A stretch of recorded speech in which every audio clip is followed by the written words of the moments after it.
L'important pour un ninja, ce n'est pas le mode de vie, mais la façon de mourir.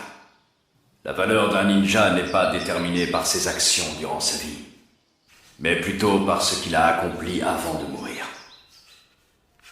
À bien y repenser, je me dis que ma vie n'a été qu'une succession d'échecs. Tsunade n'a pas arrêté de me repousser. Je n'ai pas su retenir mes amis. Je n'ai pas pu protéger ni mon sensei, ni mon disciple.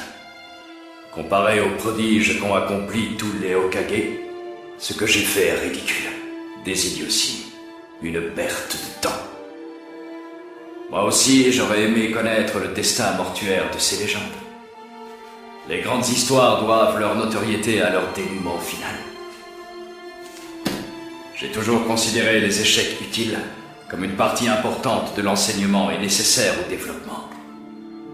En contrepartie, je m'étais juré de mourir en accomplissant de fabuleux prodiges. Des miracles qui compenseraient toutes mes erreurs. J'aurais tant voulu qu'il en soit ainsi. Et au lieu de ça, voilà comment je finis. Voilà le destin qui m'était réservé.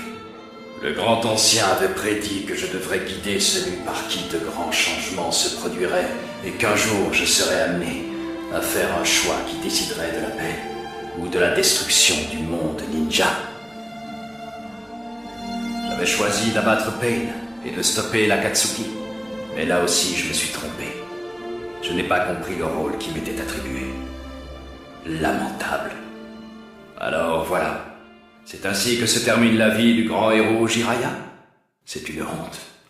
Mon histoire ne vaut absolument rien. Tu avais raison. Ne jamais revenir sur sa parole. Ne jamais abandonner quoi qu'il en coûte. Voilà bel et bien les fondements de ton code d'honneur. Naruto, je suis ton maître. Je me dois de montrer l'exemple. Je n'ai pas le droit de faiblir. On dit toujours que le disciple est le reflet de son maître, qu'il s'imprègne des vertus de son modèle. Oui, c'est la base de tout. Naruto. Voilà comment se termine l'histoire du héros Jiraiya. Oui, c'est beaucoup mieux. Je préfère cette fin-là. Dernier chapitre.